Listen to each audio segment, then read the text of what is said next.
अनी के दिल में जावियार के लिए कभी नफरत नहीं थी।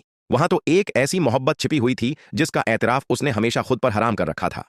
हालात की सितम जरीफी और फायजे के धोखे ने उसे इस कदर खौफजदा कर दिया था कि वह अपनी सच्ची मोहब्बत को जबान पर लाने की हिम्मत ही न कर पाई। जावियार की हर बात इन्हीं के दिल पर गहरा असर डालती थी, मगर वो अपने जज्बात को खामोशी की चादर में छिपाए रखती ताकि कोई उसे दोबारा कमजोर न समझे। जब शकील साहब ने उन्हीं की आंखों में झांका तो उन्हें वहां पछतावा नहीं बल्कि वो तड़प दिखाई दी जो सिर्फ मोहब्बत करने वाले दिल में होती है।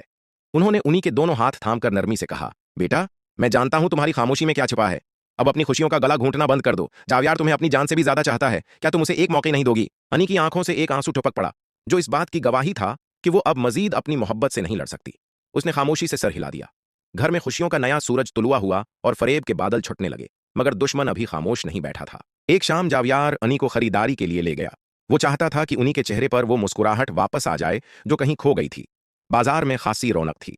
जावियार मोहब्बत से मुख्तलिफ चीजें दिखा रहा था और उन्हीं खामोशी से उसके खुलूस को महसूस कर रही थी। अचानक फजा में एक अजीब सी घटन फैल गई और चंद नकाब पोश उबाशों ने उनका रास्ता रोक लिया। जब वो उन्हीं की तरफ बढ़े तो जावियार की गैरत जाग उठी। वो उन्हीं को अपने पीछे छिपाते हुए अकेला ही उनका मुकाबला करने लगा। अनी खौफ से कांप रही थी और उसके लबों पर सिर्फ एक ही दुआ थी, या अल्लाह, मेरे जावियार की हिफाजत फरमा। जब हमला आवरों ने देखा कि जावियार पीछे हटने वाला नहीं तो उनमें से एक ने हथियार निकाल लिया।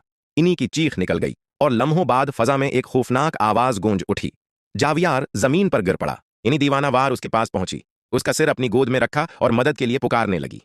पूरा बाजार उसकी चीखों से गूंज उठा। कुछ नेक दिल लोग आगे बढ़े और फौरन जावियार को अस्पताल पहुंचाया गया। अस्पताल में डॉक्टरों ने बताया कि जावियार की हालत नाजुक है। इमरजेंसी वार्ड के बाहर इन्हीं की आंखों से आंसू थमने का नाम नहीं ले रहे थे। वो बार बार अपने रब से जावियार की जिंदगी की दुआ मांग रही थी। इसी दौरान डॉक्टर ने बताया कि जावियार के खून के ग्रुप का खून अस्पताल में मौजूद नहीं। अनी ने एक लम्हा जाया किए बगैर कहा, मेरा खून ले लीजिए, मेरा और जावियार का ब्लड ग्रुप एक ही है। अनी ने साबित कर दिया कि जिस मोहब्बत का उसने कभी एतराफ नहीं किया था वो उसके लहू में दौड़ रही थी। उसके खून के बाद जावियार की हालत संभलने लगी और वो खतरे से बाहर आ गया। इधर आदिल ने पुलिस के साथ मिलकर हमला आवरों को पकड़ लिया। तफ्तीश के दौरान एक ऐसा नाम सामने आया जिसने सबको हिलाकर रख दिया। यह हमला किसी और ने नहीं बल्कि जीनत बेगम ने करवाया था। सिकंदर साहब गुस्से से बेकाबू हो गए। उन्होंने जीनत बेगम को ललकारते हुए कहा, तुम इतनी गर जाओगी? मैंने कभी सोचा भी ना था। जिस बच्चे ने तुम्हें मां का दर्जा दिया तुमने उसी पर वार करवाया। जीनत बेगम के चेहरे से शराफत का नकाब उतर गया।